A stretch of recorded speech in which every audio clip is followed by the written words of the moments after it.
नमस्कार साथियों, हिंदी ज्ञान सागर यूट्यूब चैनल में एक बार पुनः आपका हार्दिक स्वागत है। हम अलंकारों को पढ़ रहे थे और अलंकारों के का सामान्य परिचय हमने पढ़ लिया था। पूर्व एग्जाम के अंदर आए हुए प्रश्न है वो हमने पढ़ लिए थे। आज हम जो 12-13 अलंकार हमारे हैं तीनों एग्जाम्स के अंदर देखें तो 7 कॉमन एग्जाम 7 जो अलंकार हैं वो तो तीनों एग्जाम्स के अंदर हैं। बाकी एक दो इधर उधर जो अलग से हैं उनको भी बाद में हम पढ़ेंगे। लेकिन सबसे पहले हम तीनों एग्जाम्स के अंदर ग्रेड सेकंड, फर्स्ट और कॉलेज लेक्चर के अंदर तीनों के अंदर जो कॉमन अलंकार हैं उनको हम पढ़ रहे हैं। और उनमें आज सबसे पहले हम दो अलंकारों को पढ़ेंगे, यमक अलंकार और दूसरा है श्लेष अलंकार। इन दो अलंकारों को आज हम पढ़ेंगे। चलिए ज़्यादा समय खराब न करते हुए दोनों अलंकारों को देखते हैं। सामान्य से इनका परिचय सबसे पहले हम देखते हैं यमक अलंकार। यमक अलंकार की परिभाषा के तौर पर हम देख सकते हैं यमक का शाब्दिक अर्थ है जुड़वा, बच्चे या युग्म। यानी कि मूल रूप से देखा जाए तो इसके अंदर एक ही शब्द के दो युग्म होते हैं। जैसे कनक, कनक उदाहरण हमारा प्रसिद्ध सा है, कनक कनक, ये दो शब्द हैं एक जैसे से। तो इनको सामान्य तौर पर शाब्दिक अर्थ के रूप में ले तो जुड़वा, बच्चे या युग्म हम कह सकते हैं। इसके आगे है जहाँ किसी शब्द की आवृत्ति, परिभाषा के तौर पर जहाँ किसी शब्द की आवृत्ति हो अर्थार्थ और अर्थ प्रत्येक बार भिन्न हो वहाँ यमक अलंकार होता है। यानी कि कोई भी एक शब्द है उसकी आवृत्ति होगी लेकिन अर्थ के स्तर पर हर बार अर्थ है वो उसका अलग अलग होगा। कभी कभी निरर्थक शब्दों की आवृत्ति होने पर भी यमक अलंकार होता है। और यहाँ पर ये जो है कथन है इसके अंदर पीछे एक एग्जाम के अंदर जो तथ्य है उनके अंदर दिया हुआ था कि कौन सा यमक अलंकार से संबंधित कथन है वो असत्य है, या कुछ ऐसा दिया था अलंकार से संबंधित कौन सा कथन असत्य है। उसमें सार्थक और निरर्थक दोनों दे रखा था। तो कहीं ये भ्रम में न पड़ जाए कि निरर्थक शब्दों की आवृत्ति होने से तो यमक होगा ही नहीं, ये बात नहीं है। कई बार निरर्थक शब्दों की आवृत्ति होने पर भी यमक अलंकार है वो होता है, इसलिए इसको ध्यान में रखें। जैसे आप उदाहरण के तौर पर देखते हैं, कनक कनक ते सौगुनी मादकता अधिकाय, इही खाए बोराय जग उही पाए बोराय जग। यानी कि कनक, एक कनक का तो देखिए इही खाए यानी कि धतुरा, एक तो हो गया धतुरा, और दूसरा कौन सा हो गया कनक यानी कि सोना या संपत्ति कह सकते हैं। तो दो अर्थ इसके हो गए, कनक कनक ते सौगुनी मादकता अधिकाय, यानी कनक धतूरा है उससे कनक सोना है उससे मादकता ज्यादा आती है। यही खाए बोराई जग, यानी कि धतूरे को तो किससे खाने से मनुष्य वो पगला जाता है और सोने को पाने से ही मनुष्य है वो पगला जाता है, यानी कि उसके अंदर अहम घमंड की भावना वो आ जाती है। तो यहाँ पर देखिए कनक और कनक दोनों के अलग अलग अर्थ यहाँ पर दिए गए हैं। तो यहाँ पर कौन सा अलंकार होगा, यमक अलंकार यहाँ पर होगा। इसके बाद में है और एक उदाहरण है इसमें, तो पर वारो उर्वशी सुनी राधिके सुजान, तू मोहन के उर्वशी, उर्वशी समान। यहाँ पर उर्वशी, उर्वशी और उर्वशी तीन है, इसमें सभंग और अभंग दोनों हैं। देखिए यहाँ पर उर्वशी और उर्वशी दो हैं, दोनों को अलग अलग नहीं तोड़ा गया। यहाँ पर उर और बसी दो अलग शब्द हो गए इसलिए ये सभंग हो गया, यहाँ पर ये अभंग श्लेष हो गया। अब देखिए तीनों के अर्थ हैं वो भिन्न भिन्न है।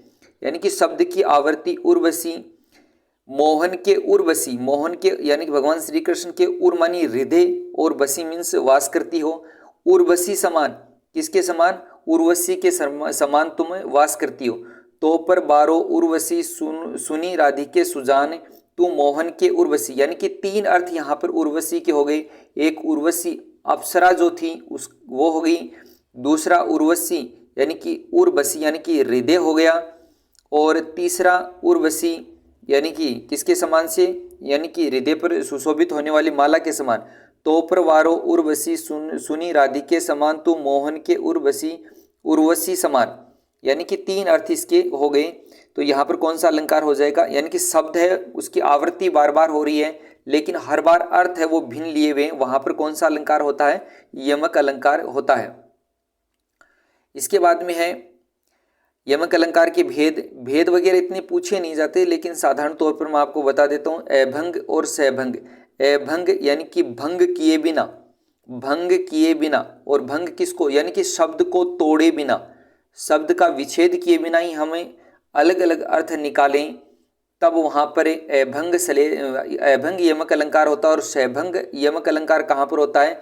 सैभंग यानी कि तोड़ने के बाद में हम अर्थ को समझे, वहाँ पर सैभंग यमक अलंकार होता है। चलिए देखते हैं आगे। अभंग यमक अलंकार जहाँ शब्द को भंग किए बिना ही या तोड़े बिना ही भिन्न अर्थों में आवृत्ति हो, वहाँ अभंग यमक अलंकार होता है। जैसे उदाहरण दे रखा है, ऊंचे घोर मंदिर में रहन वाली ऊंचे घोर मंदिर में रहाती है। ऊंचे यानी कि एक तो यहाँ पर महल का हो गया और एक यहाँ पर अर्थ किसका हो गया? एक तो महल से अर्थ लिया गया है या और दूसरा यहाँ पर किससे? पहाड़ों से अर्थ लिया गया है। पहाड़ों से इसका अर्थ लिया गया है, यानी कि दो अर्थ हैं, दोनों के अलग अलग। इसके बाद में अगला है काली घटा का घमंड घटा। देखिए घटा और घटा दोनों शब्द हैं। काली घटा का घमंड घटा, यहाँ पर घटा से तात्पर्य कम होना और ये काली घटाएं जो बादलों की होती है उनकी बात कही गई है। तो यहाँ पर दोनों के अर्थ जो है वो अलग अलग अर्थ यहाँ पर दिए गए हैं। तो यहाँ पर कौन सा अलंकार होगा? यमक अलंकार यहाँ पर हो जाएगा। इसके बाद में देखते हैं यमक का भी कौन सा रूप यहाँ पर हो जाएगा? यमक अलंकार का भी कौन सा रूप हो जाएगा? एक तो होता है अभंग और एक होता है सैभंग। तो यहाँ पर देखिए बिना तोड़े तो अभंग यमक हो जाएगा, अभंग यमक यहाँ पर हो जाएगा। इसके बाद में अगला है सैभंग यमक अलंकार। और सैभंग के अंदर क्या परिभाषा दे रखी है? इसमें शब्द को भंग करने पर अर्थ में भिन्नता आती है, यानी कि शब्द को अलग अलग करें तब वो अर्थ के अंदर भिन्नता आएगी। जैसे उदाहरण दे रखा है, यो पर्दे की इज्जत परदेसी के हाथ बिकानी। अब देखिए पर्दे और यहाँ पर परदेसी, यानी कि यहाँ पर ये पूरा शब्द जुड़ा हुआ था और इसको यहाँ पर अलग अलग किया, तो इसको पर्दे को शब्द अलग किया और यहाँ पर परदेसी, परदेसी विदेशी हो गया या दूसरा हो गया। और पर्दा, पर्दा यानी कि कोई पर्दा हो उसकी बात यहाँ पर कही गई है। तो यहाँ पर देखिए दोनों के अलग अलग अर्थ हैं, वो टुकड़े करने से समझ में आ रहे हैं। इस कारण से यहाँ पर सैभंग यमक अलंकार होगा। अगला दूसरा अलंकार है वो हमारा है सलेस अलंकार। सलेस अलंकार की परिभाषा के तौर पर हम देखें, सलेस का शाब्दिक अर्थ है चिपकना या मिलना। इसमें एक ही शब्द से अनेक अर्थ चिपके होते हैं, अर्थार्थ यानी कि शब्द एक होता है लेकिन वो भिन्न भिन्न परिस्थितियों के अंदर भिन्न भिन्न अर्थ है वो लिए होता है। भिन्न भिन्न परिस्थितियों के अंदर भिन्न भिन्न जो है अर्थ है वो लिए रहता है, वहां पर सलेस अलंकार होता है। जैसे यहाँ पर देर का जहाँ एक ही शब्द के भिन्न भिन्न पक्षों में भिन्न भिन्न अर्थ प्रकट हो वहाँ सलेस अलंकार होता है। जिस शब्द के अनेक अर्थ होते हैं उसे सलिष्ट पद या सलिष्ट शब्द है वो कहा जाता है। यानी कि सलेस है वो सलिष्ट से बना है शब्द। कहने का यहाँ पर आज से मूल रूप से ये हुआ कि सलेस अलंकार के अंदर एक शब्द जो होता है वह शब्द सलिष्ट होता है। सलिष्ट यानी कि दोहरा अर्थ लिए होता है, यानी कि दोहरा अर्थ है वो लिए होता है, इसलिए वहां पर सलेस अलंकार होता है। जिस शब्द में अनेक अर्थ होते हैं उसे सलिष्ट पद या सलिष्ट शब्द है वो कहा जाता है। उदाहरण के तौर पर हम देखते हैं इसके अंदर, बलिहारी नृप कूप की गुण बिन बूंद न दे। अब ये यहाँ पर गुण शब्द है वो सलिष्ट है। देखिए गुण एक राजा के अर्थ में और दूसरा गुण है वो कूप के अर्थ में, यानी कि एक गुण है वो तो गुण से हो जाएगा, राजा के जो गुण हैं उनसे हो जाएगा, और दूसरा गुण है गुण रस्सी से हो जाएगा।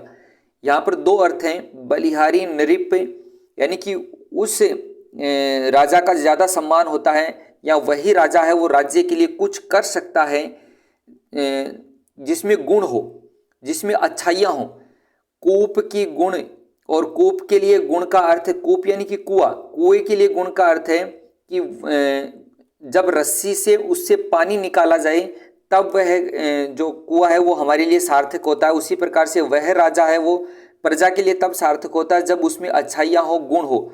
तो यहाँ पर ये जो शब्द है वो सलिष्ट अर्थ लिए हुए हैं, गुण शब्द है वो सलिष्ट अर्थ लिए हुए। पानी गए न उबरे मोती मानस चून, ये तो प्रसिद्ध सा उदाहरण है।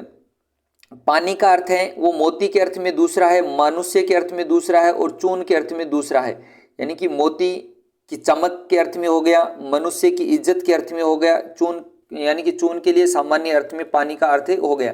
तो यहाँ पर ये पानी शब्द है, ये सलिष्ट अर्थ लिए हुए, इसलिए यहाँ पर कौन सा अलंकार हो गया, सलेस अलंकार यहाँ पर हो गया। इसके बाद में सलेस अलंकार के भेद, अभंग सलेस और सहभंग सलेस, इसके भी ये दो भेद होते हैं, अभंग और सहभंग सलेस। अभंग सलेस यानी कि भंग किए बिना ही हम उस शब्द के अंदर वो सलिष्ट अर्थ ढूंढ लें। जहाँ सलिष्ट शब्द को भंग किए बिना ही अनेक अर्थ निकलते हो, वहाँ अभंग सलेस अलंकार होता है।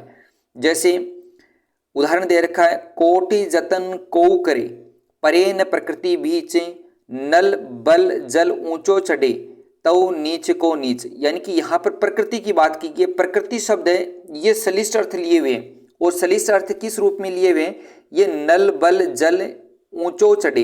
यानी कि नल के अर्थ में तो अगर हम देखें, पानी के अर्थ में अगर हम देखें, नल बल जल, जल है उसको नल के माध्यम से हम कितना भी ऊंचा चढ़ा दे, लेकिन अंततः वो क्या करेगा, आएगा नीचे ही आएगा। दूसरा नीच व्यक्ति की बात बताई गई है। नीच व्यक्ति कोई भी तरीका अपनाकर वो एक बार अपने को समाज के अंदर ऊंचा दिखा सकता है, लेकिन उसकी प्रकृति ही ऐसी होती है कि अंततः वो नीच कार्य अवश्य ही करेगा, और उससे वह अंततः नीचा का नीचा ही रहेगा। यानी कि यहाँ पर ये जो प्रकृति है, जल की प्रकृति है, नीचा आएगा, वो कितना भी ऊंचाई पर चढ़ा दो आप, और इसी प्रकार से नीच मनुष्य की भी प्रकृति है कि वो गलत कार्य ही करेगा। इसलिए यहाँ पर जो है वो सलिष्ट अर्थ प्रकृति का लिया हुआ है, इसलिए यहाँ पर कौन सा हो जाएगा, सलेस अलंकार हो जाएगा, अभंग सलेस हो जाएगा। यानी कि बिना टुकड़े किए हम इसका अर्थ है वो समझ रहे हैं। दूसरा है, नल की अरु नल नीर की गति एकई करी जोई, जेतो नीचो हवे चले तेतो ऊंचो होई। यहाँ पर देखिए, नल की अरु नल नीर की गति एक एक करे जोई। यहाँ पर ये जो गति है उसके अंदर दिया जेतो नीचो हुए चले, यानी कि पानी हो जितना नीचा होकर चलेगा वो क्या करेगा, उतना ही ऊंचाई पर जाएगा। उसी प्रकार से सज्जन मनुष्य है, उसमें जितनी शालीनता होगी, किसी भी मनुष्य में जितनी शालीनता ज्यादा होगी, तो वह गति यानी कि वह विकास है या उसका सम्मान है समाज के अंदर क्या होता जाएगा, बढ़ता ही जाएगा। यानी कि गति का तात्पर्य है यहाँ पर दो अर्थों में लिया गया है। एक तो पानी नीचा होके चलेगा तो उसकी गति है वो तेज होगी, ऊंचाई के ऊपर वो ज्यादा जाएगा। और दूसरा है, सज्जन मनुष्य जो है वो शालीनता के साथ में अगर रहेगा समाज के बीच में, लोगों के बीच में, तो उसकी प्रसिद्धि है वो उतनी ही ज्यादा है, बढ़ेगी। तो यहाँ पर कौन सा हो गया, अभंग सलेस हो गया। इसके बाद में अगला हमारा है सहभंग सलेस। सहभंग सलेस के अंदर क्या होता है, शब्द के हम टुकड़े करें तब हमें वो अर्थ है वो समझ में आए। सहभंग सलेस, इसमें सलिष्ट पद को भंग करने पर ही एकाधिक अर्थ, एकाधिक यानी एक से अधिक अर्थ प्रकट होते हैं, नहीं तो सामान्य तौर पर नहीं होते। जैसे उदाहरण दे रखा, प्रसिद्ध सा उदाहरण है, चिर जीवो जोरी जुरे क्यों न सने गंभीर, को घटी ये वृष भानुजा वे हलदर के वीर। तो यहाँ पर देखिए, हलदर के वीर और वृष भानुजा, इन शब्दों के अंदर सलेस अलंकार है, और इसके अंदर शब्द शक्ति भी हमने पहले पढ़ी थी। अभिधा मूला शाब्दी व्यंजना, इसके अंदर कौन सी हो जाएगी, अभिधा मूला शाब्दी व्यंजना शब्द शक्ति इसके अंदर हो जाएगी। अब देखिए इसमें सलिस अर्थ किस रूप में है, यहाँ पर देखिए वृष भानुजा, वर्ष भानु और जामिन से उत्पन्न हुई, यानी कि वर्ष भानु की पुत्री। यहाँ पर एक तो अर्थ हो गया वर्ष भानु की पुत्री, एक वर्षभ अनुजा, यानी कि यहाँ पर दूसरा अर्थ गाय के रूप में। यहाँ पर हलधर के वीर, हलधर यानी कि हल को धारण करने वाले कौन थे, बलराम थे, और बलराम के वीर यानी कि श्री कृष्ण थे। तो यहाँ पर सलिष्ट अर्थ लिए हुए हैं। और दूसरा हलधर के वीर यानी कि उसके अर्थ में लिया हुआ है, बैल के अर्थ में दूसरा अर्थ इसका लिए हुए हैं, हल को धारण करने वाला। और हल को धारण कौन करता है, हल को धारण बैल करता है, तो उस रूप में इसका सलिष्ट अर्थ है वो लिया होता है। तो यहाँ पर कौन सा हो जाएगा, जो अलंकार है वो कौन सा हो जाएगा, सहभंग सलेस अलंकार यहाँ पर हो जाएगा। यहाँ पर सहभंग यानी कि टुकड़े करने पर हम अर्थ को समझ पा रहे हैं, इस कारण से यहाँ पर कौन सा हो जाएगा, सहभंग सलेस अलंकार हो जाएगा। इसके आगे हैं, हाँ इतने हैं। तो दो अलंकार हमने कर लिए, एक यमक अलंकार हमने पढ़ लिया है, दूसरा सलेस अलंकार हमने पढ़ लिया है। कल हम तीन अलंकार है वो और पढ़ेंगे, और फिर उसके बाद में मैं देखूंगा 2 वीडियो है उसके अंदर 4-4 अलंकार करवा के पूरे आपको अलंकार वाला टॉपिक है वो पूरा करवाया जाए। उसके बाद में रस है, आगे के जो टॉपिक हैं उनको हम शुरू करेंगे। रस है, छंद है, उससे रस से पहले छंद पढ़ेंगे और छंद के बाद में रस पढ़ेंगे। इस प्रकार से हम फर्स्ट ग्रेड का, सेकंड ग्रेड और कॉलेज लेक्चर तीनों के कॉमन टॉपिक हैं वो एक बार पहले पढ़ते जा रहे हैं। हिंदी साहित्य का इतिहास हमारा एक तरफ चालू ही है, वो भी सभी के अंदर, सभी एग्जाम्स के अंदर। उसके बाद में रचनाएं भी हम एक दो वीडियो बीच बीच में रचनाओं के भी हम चालू है वो करेंगे, ताकि एग्जाम आने तक हम पूरा सिलेबस है एक बार कवर कर लें। तो वहाँ पर उसके बाद में हम ज़्यादा से ज़्यादा अभ्यास प्रश्नों के माध्यम से वो करेंगे, टॉपिक वाइज है वो बार बार करते रहेंगे, तो सारे के सारे टॉपिक हमारे वो क्लियर हो जाएंगे। चैनल को सब्सक्राइब अवश्य कर लीजिए। आज के लिए बस इतना ही, बाकी बाद में कल।